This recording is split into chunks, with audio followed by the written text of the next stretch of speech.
Looking for your next great hire but short on time? You just need the right tools, smarter tools. ZipRecruiter posts your job to over 100 job boards with just one click. Then they actively look for the most qualified candidates and invite them to apply. No wonder 80% of employers who post on ZipRecruiter get a quality candidate through the site in just one day. ZipRecruiter, the smartest way to hire. Right now, our listeners can post jobs on ZipRecruiter for free. That's right, free. Just go to ZipRecruiter.com/Stephen A. That's ZipRecruiter.com/Stephen A.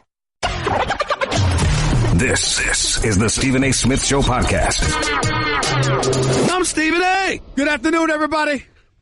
Welcome to the latest edition of the Stephen A. Smith Show, coming at you as I love to do every weekday over the airwaves of ESPN Radio, 250-plus markets across the United States of America, plus Sirius XM, ESPN Radio, Channel 80. Number to call up, as always, is 888-729-3776. That's 888-SAY-ESPN. It's time for some Straight Talk, brought to you by Straight Talk Wireless, best phones, best networks, no contracts. Lots of stuff to get into. This is the beginning of Super Bowl week. The Super Bowl 52 in Minneapolis, will be this Sunday evening.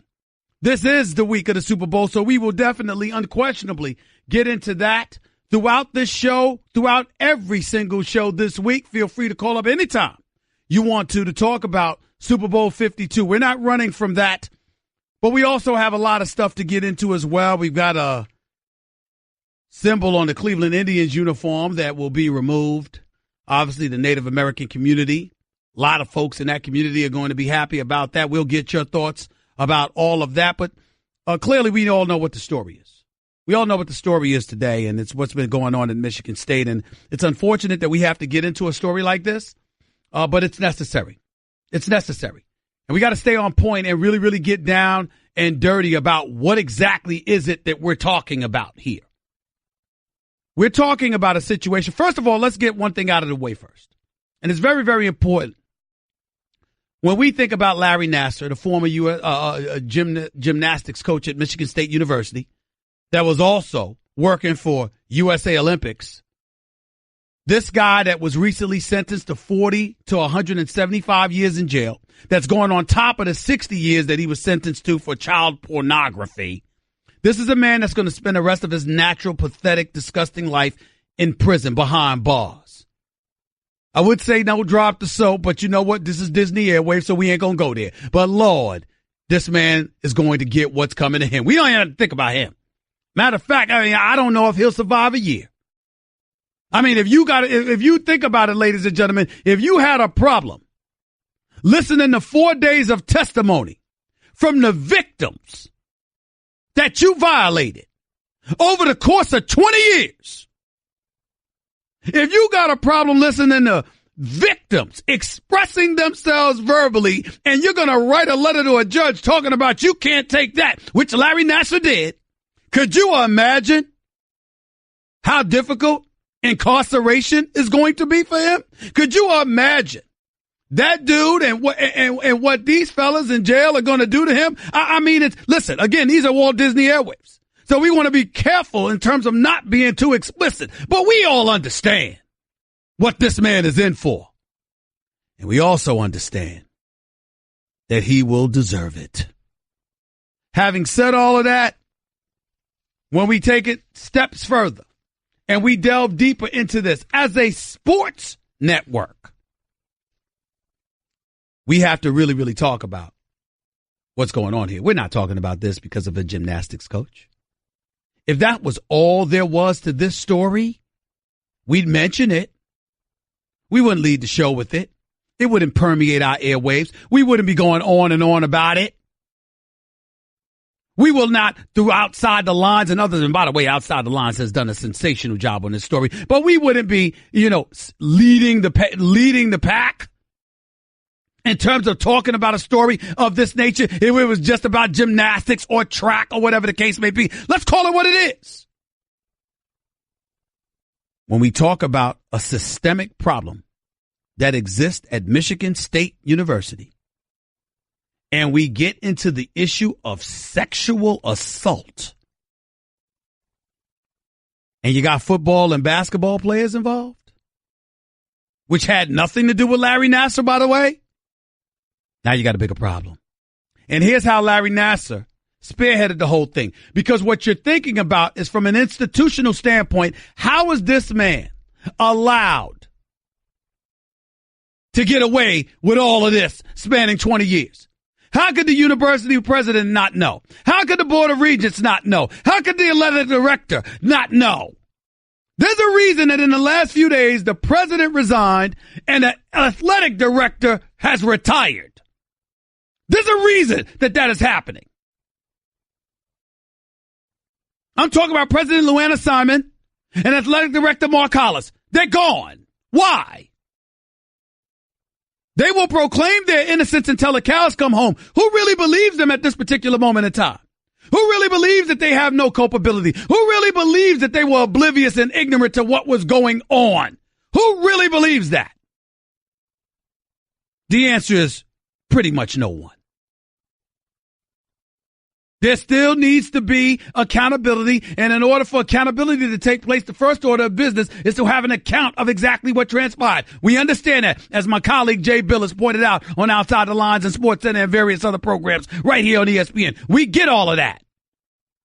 But you know why there's an insatiable appetite for this? You know why there's this insatiable appetite to find out what the hell went on? Because you're trying to find out who knew. That's why the attorney general, who happens to be running for governor, down in the polls by about 7 points, by the way, right now. But that's why you got an attorney general that's got his fingers all over this right now, looking to hold folks accountable. That's why you've got everybody covering their behinds. That's why you've got everybody at Michigan State right now looking at that, looking around with raised eyebrows, wondering who's going to be the next to fall. That's why you had a press conference with Mark D'Antonio, head football coach at Michigan State, who since he arrived in 2007 has had more than 16 cases of football players being accused of something. Suddenly we hear about an assistant coach or a student assistant who was a former player on Tom Izzo's basketball squad. Now his past has come up. And ultimately what we have is a situation where not only is Mark D'Antonio on the hot seat, but now folks are looking in the direction of Tom Izzo. And in the interest of full disclosure, as I revealed on First Take this morning, it's a tough story for me personally. I have a pretty damn good relationship with Coach Tom Izzo. He and I speak quite frequently. Not every day, not every week, but we speak enough throughout the years. He's somebody that I have profound respect for. I've been on the record stating, hey, if I had a son, I'd want him playing for Tom Izzo. Because he's hard-nosed. He could coach his behind off, and he goes after it. No question about it. The discipline that he instills, et cetera, et cetera. But now, this is propped up. Tom Izzo and I have communicated. He cannot talk about this at all. He won't talk about it at all. No doubt due to legal counsel as much as anything else. We get it because you're talking about the possibility of civil suits against Michigan State University in the range of hundreds of millions of dollars. Every I's got to be dotted. Every T's got to be crossed. Every sentence you've got to be careful. I totally understand. But the story's not going away. Addressing the issue at some point is going to be inescapable. I totally understand the position that Tom Izzo has to take at this particular juncture because he's being advised by legal counsel. Boo Boo the Fool can see that. But the real question here is how much accountability did Coach Mark D'Antonio and Tom Izzo have in terms of what they knew, what they didn't know, what, if any, role they played at all in influencing the university to not pursue things against the student athlete more rigorously? In the aftermath of Penn State and the Jerry Sandusky scandal, where you had people calling for the death penalty, and Joe Paterno ultimately loses his job, and the statue of Joe Paterno being removed, and all of this other stuff before he passed away, God rest his soul. In the aftermath of all of that, that is how people are looking at Michigan State right now. Because whether Tom Izzo And to a lesser degree, Mark D'Antonio, meaning lesser in terms of name cachet, in terms of what they had to do with this stuff still needs to be found out. But even without knowing all the facts, you still got people calling for Tom Izzo's head because he's the face of the university. Just like Joe Paterno was the face of Penn State. There is a difference between the two situations at this particular juncture. And I'd like to highlight that for y'all. But make no mistake about it. Everybody at Michigan State, from an administrative perspective, from an authoritative perspective, meaning those in the administration, those in position of authority, they are in a world of trouble because guess what? When the president goes down and the athletic director goes down, the one message that is undeniable is that nobody is safe. Nobody is safe. And considering what happened to these girls, not women, girls, some as young as 6 and 8 years old, considering what has happened, how can we blame anybody for putting everybody at Michigan State on a hot seat right now? This is the Stephen A. Smith Show. Needless to say, I'm just getting started. That was Straight Talk Wireless, nationwide coverage on America's largest and most dependable 4G LTE networks. You are listening live to the Stephen A. Smith Show on ESPN Radio. Don't touch that dial. I got a whole lot more to get into, and I will in a moment. You're listening to the Stephen A. Smith Show podcast. Before I even get into the Indian situation and, the Cleveland Indians dropping the divisive and hotly debated Chief Wahoo logo. Before I get into it being removed from the Cleveland Indians uniform for next year, I want to go back to what I was saying about Michigan State and the difference potentially between Tom Izzo and Mark D'Antonio and Joe Paterno. When the whole Joe Paterno situation took place, here's why I was absolutely on fire about that particular situation. Jerry Sandusky, another despicable human being who deserves to be in jail for the rest of his life, was sodomizing people. He was a former football coach who ultimately was no longer coaching for the program, but was still associated with the university, left to have an office on campus, and essentially was allowed to use his association with the football program to recruit young boys when it had already been recognized that he was molesting them. You understand what I'm saying? In the case of Tom Izzo and Mark D'Antonio, we don't know what they knew. If you look at the multitude of cases that involve the football program with Mark D'Antonio, you hear about allegations and accusations. You also see that investigations took place and ultimately the cases were dropped. There was like 4 or 5 instances where the case was dropped. So the question does beg, what does a coach need to do? In one case where you had 3 different players that assaulted a young lady, they were thrown off the football team and out of the school, according to the report. Okay, so what is the coach supposed to do? I'm just asking these questions. In the case of Tom Izzo, we can talk about the Mateen Cleave situation where the Michigan State University did everything it could to try to quell the notoriety of the story. We could point to this assistant coach, Troy Walton, I believe his name was, who allegedly punched some girl in the face, and how he was still allowed to be a student coach on the bench, and then got himself in another incident as well. And according to the reports, they're saying, well, he lived with Tom Izzo for a little while. And how Tom Izzo was using words like he didn't recall what the situation was. All of those things are suspect, fair enough. But when you have people categorically denying something, and then you have somebody else saying, oh, well, excuse me, the charges were dropped or what have you. That's it. One could argue. Compare that to Penn State. And there's more of a direct correlation to what happened with Penn State football than there is with what happened with Michigan State basketball or football. Because Larry Nassar was in gymnastics. Even though those incidences that I mentioned involve student athletes. What I'm saying to you is this. Izzo and Mark D'Antonio are on the hot seat. Nobody's getting a pass here, and nobody should get a pass here.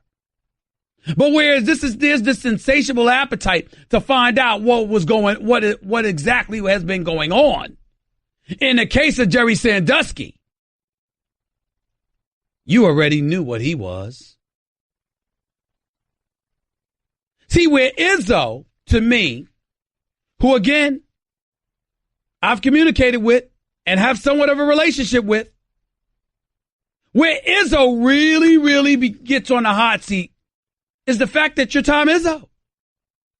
You have the power, one would argue. If Tom Izzo wants you gone from Michigan State, you don't think he can make that happen? Because for all intent and purposes, Tom Izzo is the Joe Paterno of Michigan State. So if somebody wants to make that argument, I don't think anybody can refute that. And there's no way in hell you're going to believe that the AD, Mark Hollis, knew things that Tom Izzo didn't know. Or that Mark D'Antonio didn't know. Because football brings in too much money for the football coach not to have clout.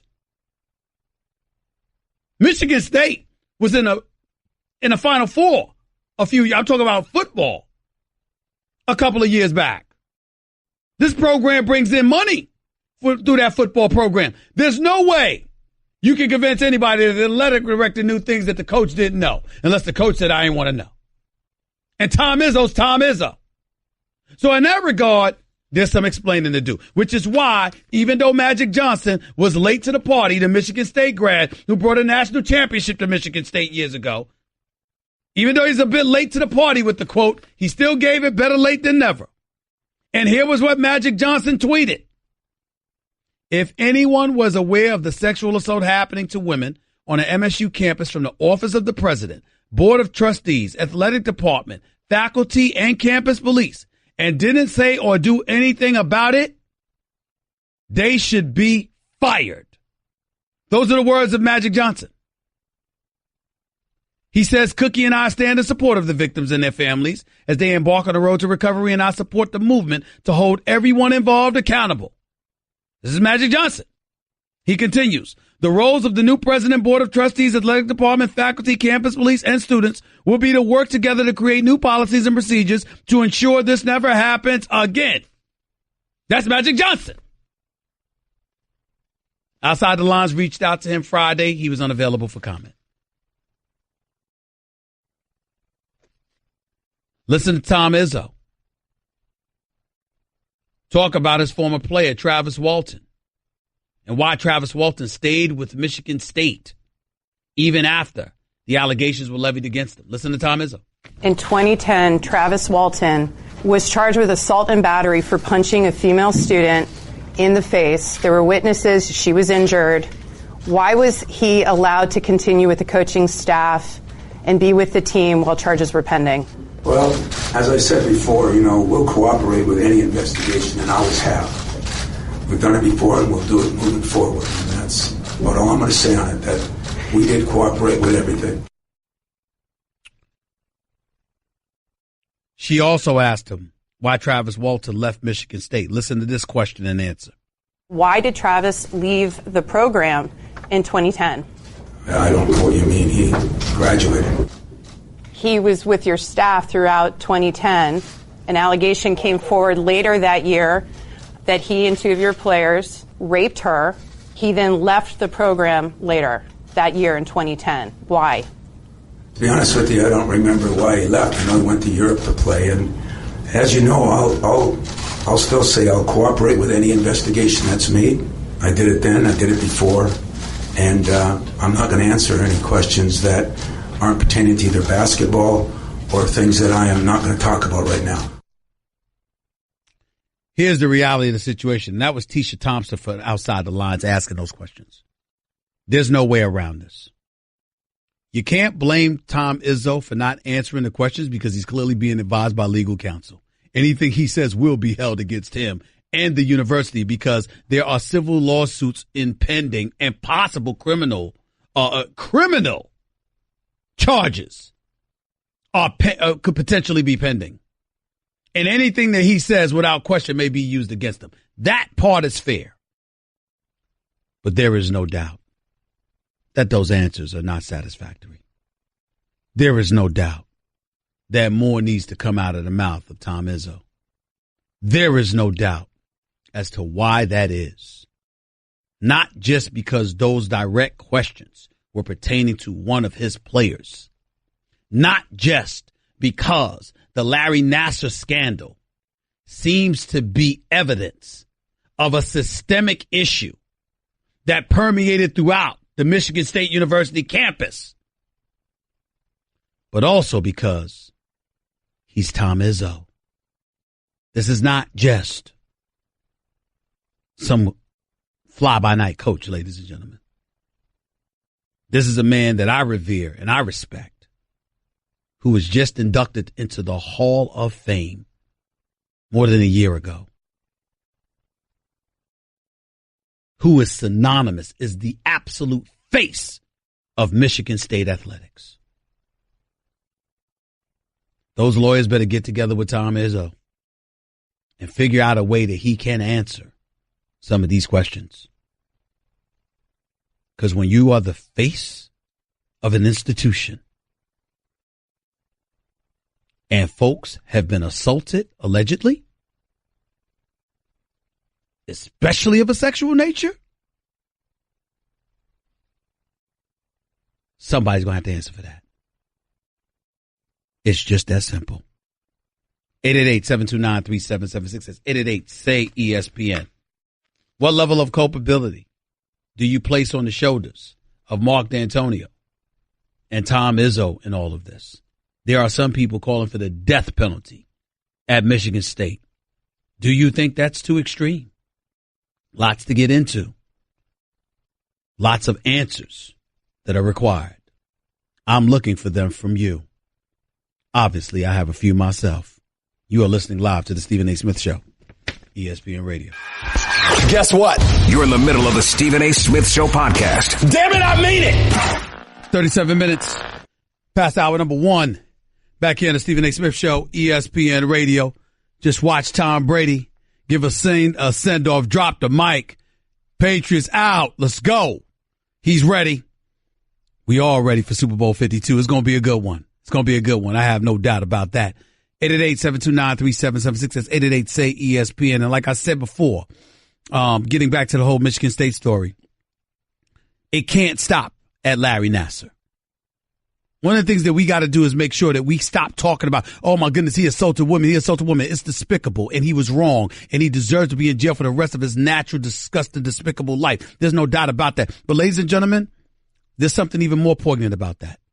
As wrong as it was to do what he did, as egregious as it was, as evil as it was, ladies and gentlemen, it elevates to another level when you take into account the fact that he also did it to 6-year-old and 8-year-old girls. 6 years old, 8 years old. He did it to them too. He did it to them too.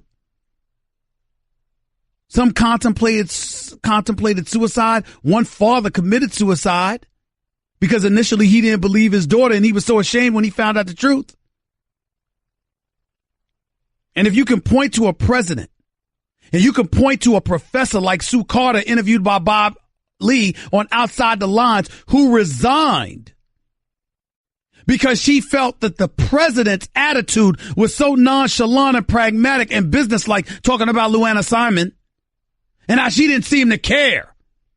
And if you're talking about something being as systemic as that, do you believe that that president ultimately put the weight of her influence down upon the athletic department? Or was it the other way around? See, these are the things we just don't know. But we got to find out. When lives have been this traumatically and detrimentally harmed, you got to find out. In my perfect world, I want to give my man Tom Izzo the benefit of the doubt. But when it involves these kind of crimes, nobody gets the benefit of the doubt. It doesn't mean you're guilty, but everything has to be looked at. Not only what you knew, but what you did about it. Everything has to be investigated. And I applaud the Attorney General, even though he's politicizing the situation because he's running for governor. He's behind in the polls. And if he gets his fingerprints on this and something profound comes out of it to his advantage, it could win him an election. We understand that. That doesn't make him wrong when he says he don't want to hear from some board of regents from Michigan State. He said they're the last people that should be giving anybody advice considering how they handled this situation. From the top on down, bodies have got to fall. It just looks too bad. Speaking of that woman, Sue Collins, the former MSU faculty rep. I thought her last name was Carter. It's Collins. I think it's Carter as opposed to Collins. I'm not sure, though. But this is what she said as it pertains to why she resigned as a faculty rep. Listen to what she said. You resigned as faculty rep. Why? As I heard what happened last week and the reference to President Simon in the courtroom last Tuesday, and then the Board of Trustees' action on Friday with 8 members affirming her position as president, I spent some time deliberating and talking with colleagues over the weekend and crafted a statement which I shared with members of the Athletic Council, which I had chaired, and 8 members, 9 actually, joined in with me in saying that the university had lacked compassion and we were deeply sorry for what had happened. That prompted a call from President Simon. We spoke Monday afternoon and agreed, I think we both agreed that we were on very divergent paths. Her approach was quite legalistic. And although I'm a lawyer, I also thought that we were really lacking in compassion and real compassion, not just for the sorrow of what had happened, but the damage done to the women. That prompted my letter of resignation. There you have it. 888-729-3776. That's 888-SAY-ESPN. Legal analyst Ryan Smith will be on with us at top of hour number 2 to discuss this matter more in depth. Obviously, he's incredibly passionate about it, as it would any human being covering this story be. Considering the egregious acts that have reportedly taken place. I shouldn't even say reportedly anymore. Larry Nassar has been convicted. He is going to spend the rest of his natural life behind bars. A president has resigned. An athletic director has retired. And the faces of the football and the basketball program, which essentially means the faces of the universities, are under fire as we speak.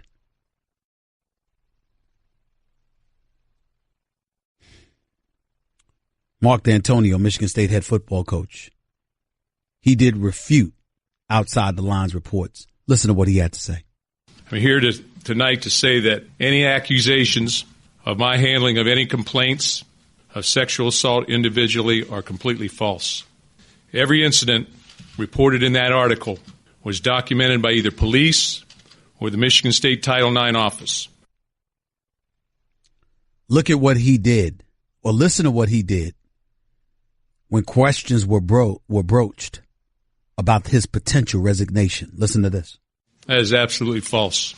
I'm here for Spartan Nation. I'm here for our football program and for my family. And to look the people in the eye who, I guess, instigated those reports. You know, when I found out about a sexual assault, I reported them immediately. That was as of last year's. So I don't want to walk out of here but I can't answer 150 questions.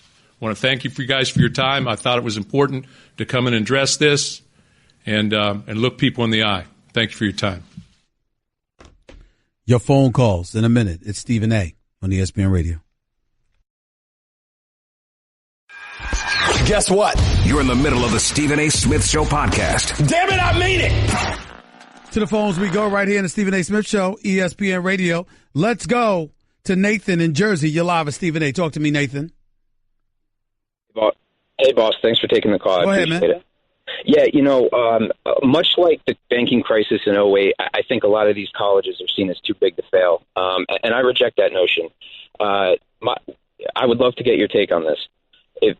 If let's say everything, and the other day in court turns out to be true with Michigan State, they shut down the entire college, and you can't do it overnight. You can't shock the system. With students, you'll give them okay, you can either continue to get your credits and degree online or something, or we can have a system that transfers you to another college and will help you with that.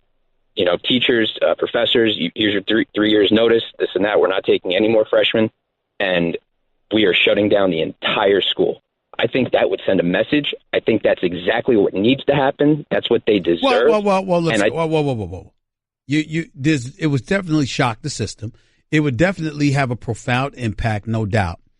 But whether it's, and I'm just speaking hypothetically here because I don't know, women's basketball, gymnastics, sure, soccer, volleyball, wrestling. Let's just say for the sake of argument, there's a myriad of other programs that have absolutely nothing to do with this, who never did anything wrong. And students, particularly those in the state of Michigan, who absolutely love this institution and have nothing to do with it. What about them? I totally get that, and that's why I don't think you can I think you need to accommodate them in every way possible. I think you need to either give them a refund if they want, or a system where they can all their credits are transferable. They get their degree. I gave you that analogy because they went to Michigan State for a reason. In other words, they could go to another institution. They always could. But what if they want to be there? They don't want to go anywhere else, and they had nothing to do with this. What then? Sorry, look what happened to the university you went to, and hold on, time. Well, the reason I'm asking you that question, Nathan, what's wrong with sitting there? I'm not saying I agree with you or disagree with you, because I think we need to find more evidence. But what I'm saying to you is, what's wrong with them saying the football program, the basketball program, and your gymnastics program is dead? Why does it have to be the whole damn institution? Because it's not sending a message. It's a slap on the wrist. Hold on. Did you just say that suspending a football program and a basketball program, considering the millions upon millions of dollars that they bring in along with the gymnastics program, did you just say that's not sending a message? Stephen A., they were little girls. This is Excuse me. I pointed to the evil where it was committed. Gymnastics is where it pertained to the little girl. With the football and basketball program, that's adults. But my point to you is young adults. But my point to you is, if hypothetically speaking, somebody said the football program, the basketball program, and the gymnastics program is done, how is that not enough? Because I think that the college itself is an entity that happened under the umbrella of the college. If that's going on at that college, send a message that you can't have that in a All right, business. did you feel that way about Penn State? Absolutely. Okay, that's fair. No, that's fair. I don't agree with you in terms of how far you want to go, but that's fair, and your position is consistent, and I will not disrespect and dismiss that position, Nathan. I won't do it because it's fair. And real quick, if I may, I think if that, let's say Penn State did get shut down completely. You're not telling me that other presidents of other major colleges go to athletic directors and say, this stops right now. I'm not kidding. Yeah, but you know what, but Nathan, I'm going to interrupt you by saying this. You know what the problem is with your argument? They could say this stops right now. But remember, Larry Nassar in this situation was going on for the last 20 years. So what if those folks go to the athletic director and say this stops now? You're still absolving stuff for years and years of things that took place. That's the point that I'm trying to make. You know how many universities you're going to have to do that to? I'm not sure I agree. I am sure. I don't agree with that. But I understand your point, and it is consistent, and I can respect it. Appreciate the call. 888-729-3776. That's 888-SAY-ESPN. ESPN Radio is presented by Progressive Home Insurance. Getting a quote is easier than ever before. Lots of stuff to get into with this particular subject. Hour number 2, I'm going to get into the Cavs and some of their issues as well, plus some Super Bowl talk, but not before I get to Ryan Smith, our legal analyst for ESPN. He's up next to talk about what's going on at Michigan State. Don't touch that dial. It's Stephen A., ESPN Radio. That's just a sample of what you'll hear on the Stephen A. Smith Show. Weekdays at 1 p.m. Eastern on ESPN Radio and the ESPN app. Looking for your next great hire but short on time? You just need the right tools. Smarter tools. ZipRecruiter posts your job to over 100 job boards with just one click. Then they actively look for the most qualified candidates and invite them to apply. No wonder 80% of employers who post on ZipRecruiter get a quality candidate through the site in just one day. ZipRecruiter, the smartest way to hire. Right now, our listeners can post jobs on ZipRecruiter for free. That's right, free. Just go to ZipRecruiter.com/Stephen A. That's ZipRecruiter.com/Stephen A. This is the Stephen A. Smith Show podcast. I'm Stephen A. To the phones we go right here in the Stephen A. Smith Show, ESPN Radio. Let's go to Nathan in Jersey. You're live at Stephen A. Talk to me, Nathan. Hey, boss. Thanks for taking the call. Go I ahead, appreciate man. it. Yeah, much like the banking crisis in 2008, I think a lot of these colleges are seen as too big to fail, and I reject that notion. I would love to get your take on this. If let's say everything, and they had their day in court, turns out to be true with Michigan State, they shut down the entire college, and you can't do it overnight. You can't shock the system. With students, you'll give them okay, you can either continue to get your credits and degree online or something, or we can have a system that transfers you to another college and will help you with that. Teachers, professors, here's your three years notice, this and that. We're not taking any more freshmen, and we are shutting down the entire school. I think that would send a message. I think that's exactly what needs to happen. That's what they deserve. Whoa. It would definitely shock the system. It would definitely have a profound impact, no doubt. But whether it's, and I'm just speaking hypothetically here because I don't know, women's basketball, gymnastics, sure, soccer, volleyball, wrestling. Let's just say for the sake of argument, there's a myriad of other programs that have absolutely nothing to do with this, who never did anything wrong. And students, particularly those in the state of Michigan, who absolutely love this institution and have nothing to do with it. What about them? I totally get that, and that's why I don't think you can I think you need to accommodate them in every way possible. I think you need to either give them a refund if they want, or a system where they can all their credits are transferable. They get their degree. I gave you that analogy because they went to Michigan State for a reason.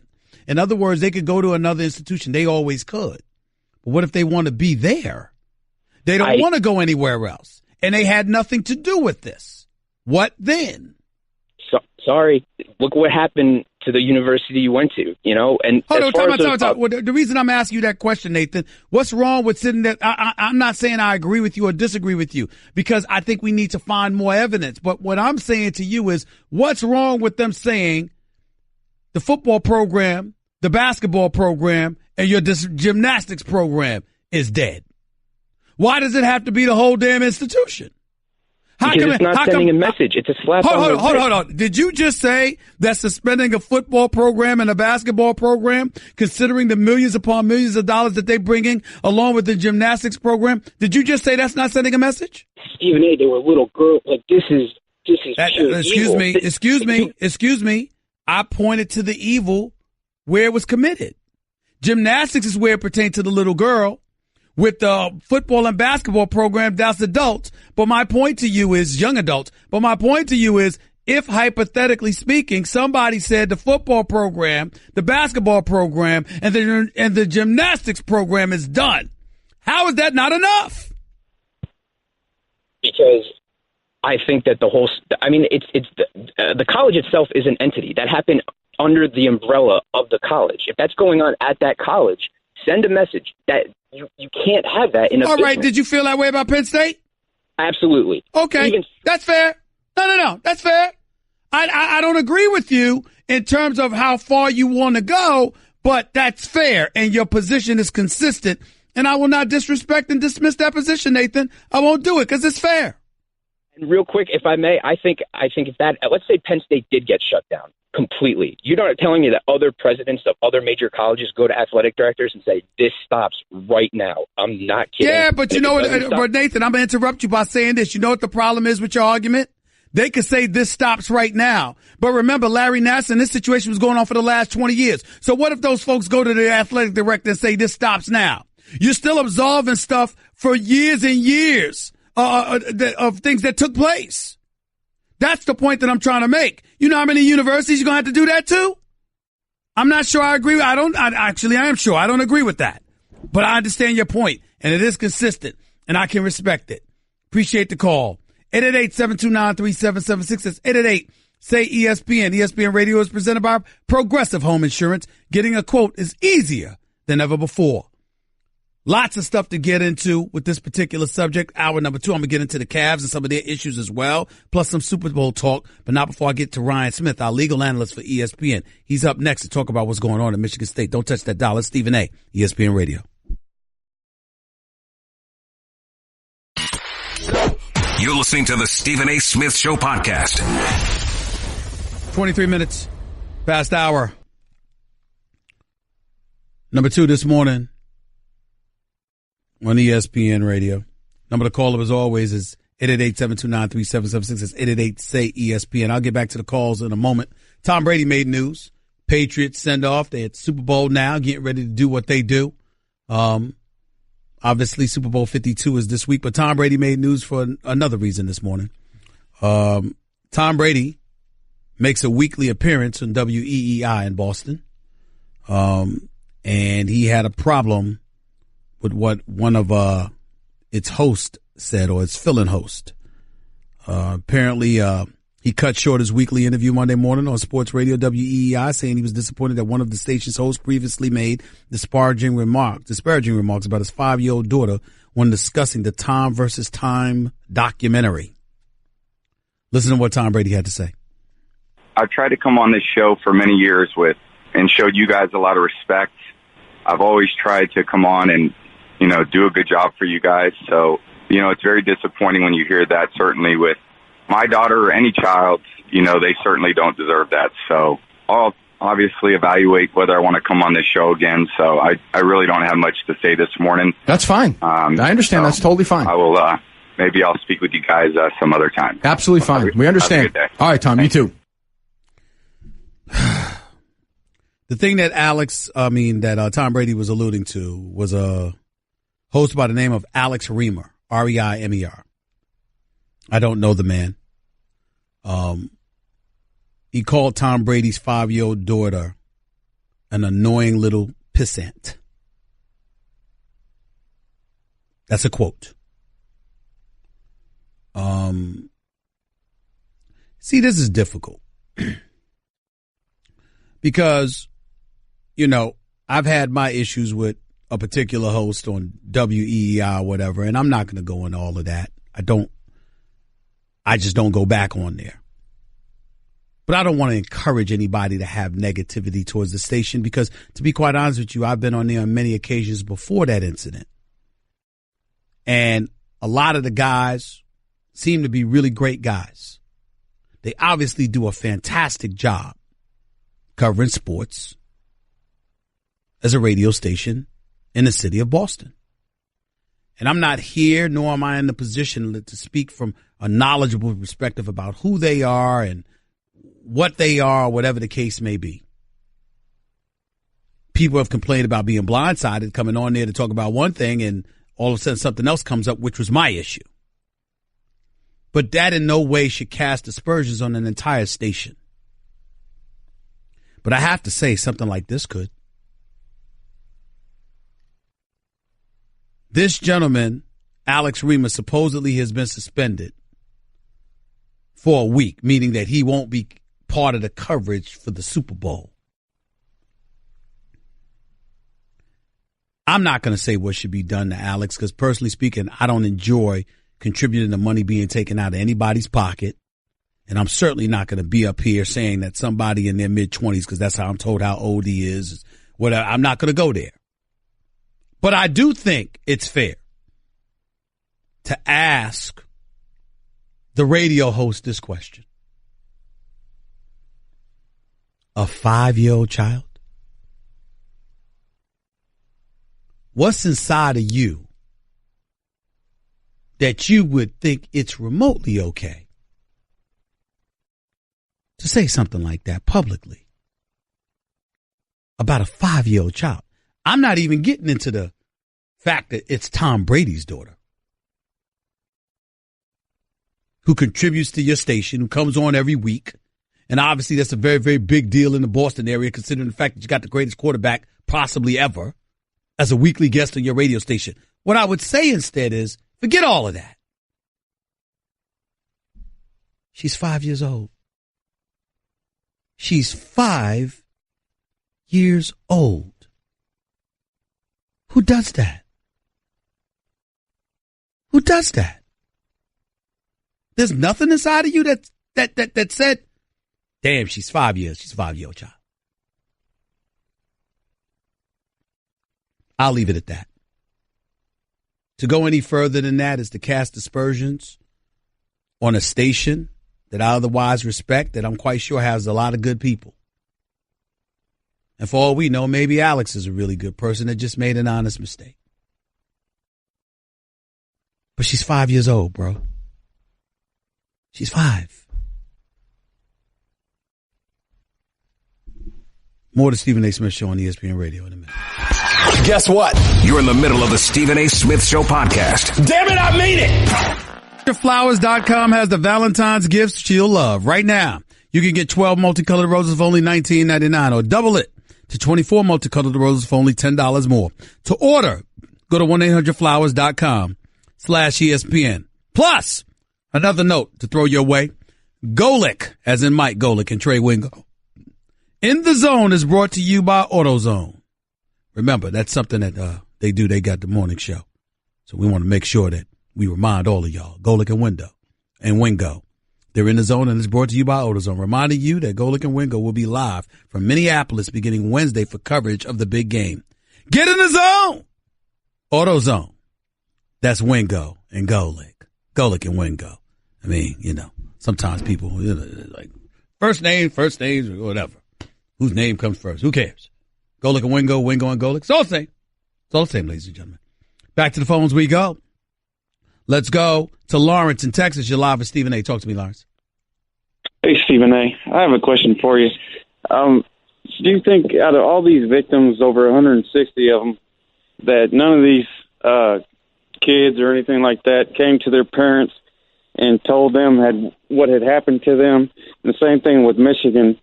None of these people had gone to their parents or anything like that, told them what happened to them. Stop right there.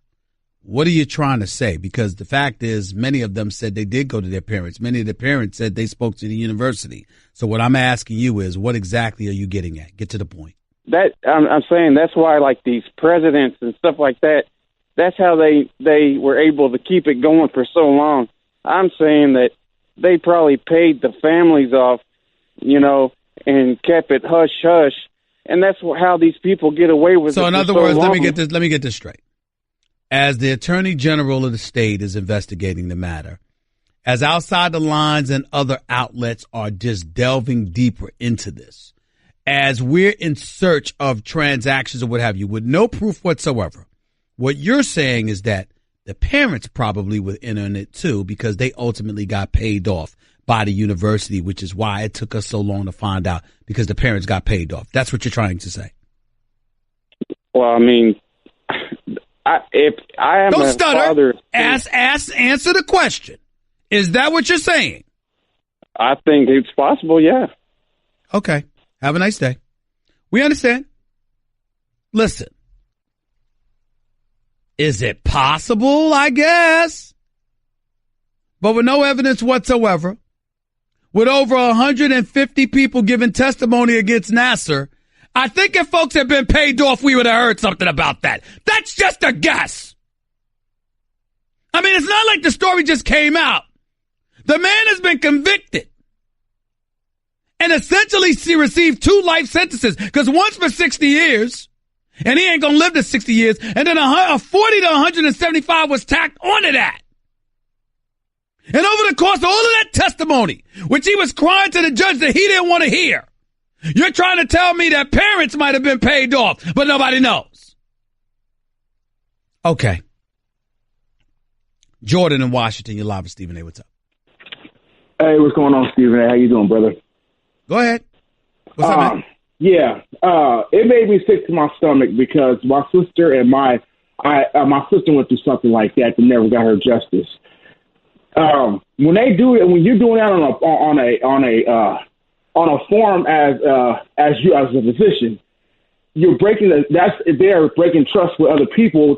You ladies can't trust their physicians now because things like this is happening and people are getting hurt by it. My daughter went through the same similar thing a couple years ago, many years ago. Somebody was living with us who we thought was a good friend. The sheriff showed to our house, and come to find out he's a convicted sex offender.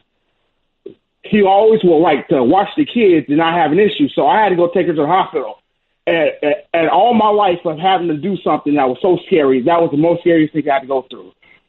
For him to get that and then him to cry, have the nerve to cry after doing this stuff to this girl, and as that lady was saying, how he sexually assaulted her while her mom was in the room, that is just sick. How do you cry? And on top of that, the tax now, he's still getting away with it because the taxpayers in Michigan now have got to pay for him to Whoa. He's not getting away with it. You're not getting away with it when you got to do 60 years plus 40 plus to 175 years. You're not getting away with it when you're going to be in jail with a bunch of the fellas that's going to deal with you. That's probably why he was crying, because he knows what's coming up. He knows what's coming his way. I appreciate the call, though, Jordan. Thank you so much. 888-SAY-ESPN. It's 888-729-3776. Your calls to close out the show in a minute. You are listening live to Stephen A. on ESPN Radio.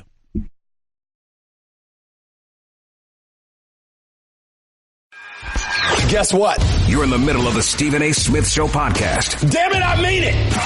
ESPN Radio is presented by Progressive Insurance. Drivers who switch to Progressive can save an average of $620. Back to the phones we go. Before we get on out of here for the day, let's go to Kevin in Pennsylvania. You're live with Stephen A. Go ahead, Kev. Good morning, Stephen A. I want to change the flow. I want to talk about the fact about Kevin Love. There's some facts that cannot be denied. Kevin Love does not give effort like he should. At the opening tap of the game, he has refused to even jump in the air to try to even get the opening tap. That's one. Two, and if the year that the Cavs won the NBA Finals, this man got paid $22 million and averaged 7 points and 5 rebounds in the NBA Finals and shot 38%. Who's that? Three, Kevin Love. Okay, go ahead. Richard Jefferson contributed more to that NBA Finals, and he's not here no more. Okay. Number three, when it comes to Isaiah Thomas, I guarantee you will never see him do what Kevin Love does on defense. Kevin Love literally watches his man go to the hoop and dunk, and he'll watch your man go to the hoop and dunk, and that fact is buttressed by the point that Ryan Hollins made when he said Kevin Love got him posterized because he let his man walk right to the hoop, and Ryan Hollins came to cover and he got dunked on. Reggie Miller also called him out.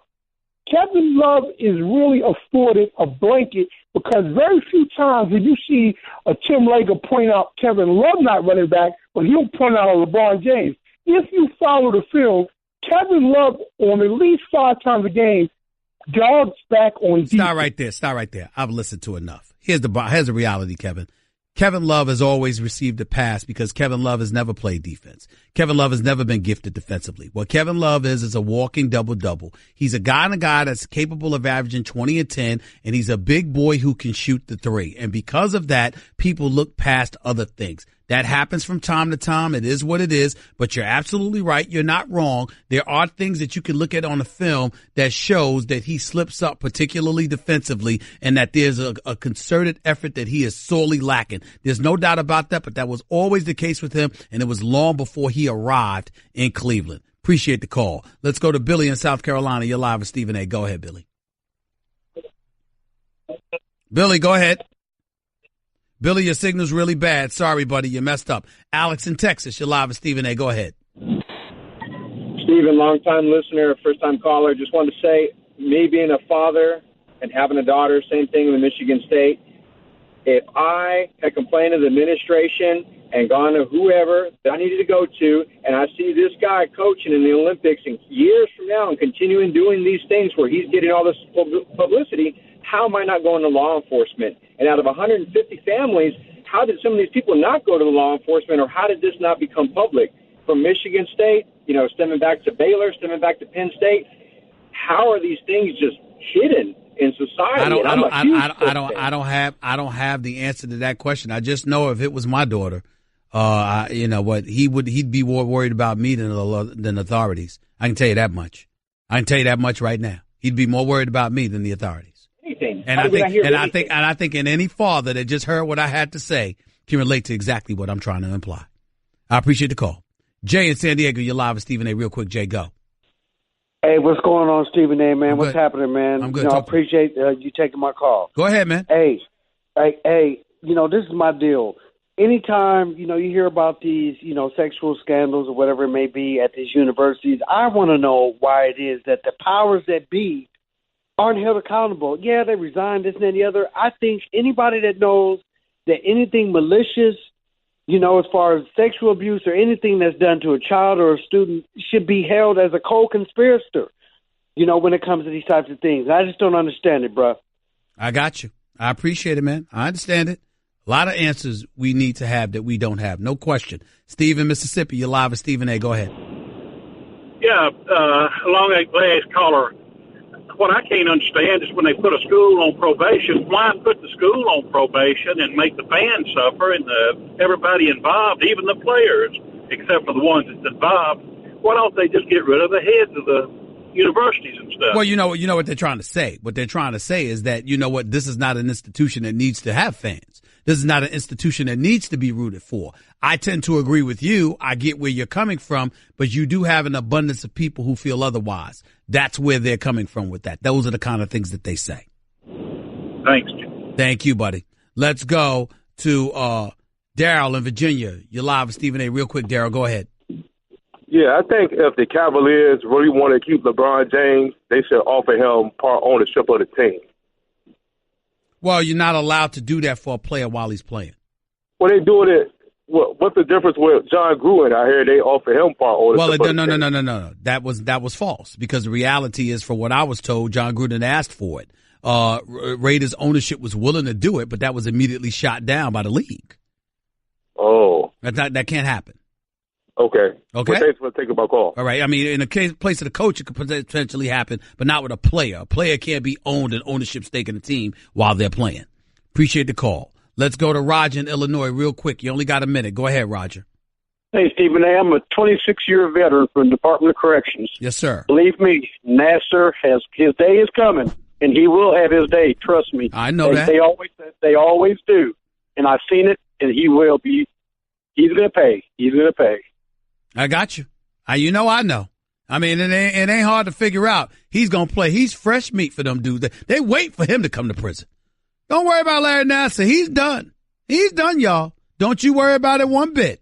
Andy in Ohio, you're live with Stephen A. Real quick, Andy, go. Stephen A., I heard you last week mention Damian Lillard, and I've been trying to get this point across to anybody that'll listen. I believe he's the only piece left that the Cavs can possibly try and get to keep LeBron in Cleveland. I'm dying to hear your answer to this. I can tell you this. I'd love Damian Lillard with LeBron. Damian Lillard is a baller, A. And B, the moment does not shrink him. He rises to the occasion in the moment. That cannot be ignored. I would love Damian Lillard on the Cavs.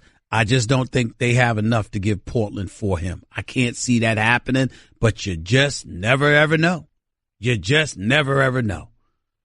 Something to think about, though, no doubt. Super Bowl week is here. We will be talking more and more about the game between the Eagles and the New England Patriots in Super Bowl 52 coming up as the week progresses. Until then, I'll holler at y'all. 22 hours from now, it's the Stephen A. Smith Show. Signing off. Peace and love. Until then. Hey, it's Will Kane. Right after Stephen A. It's the Will Kane Show on ESPN Radio and the ESPN app. Hang around. I think you'll like it. That's just a sample of what you'll hear on the Stephen A. Smith Show. Weekdays at 1 p.m. Eastern on ESPN Radio and the ESPN app.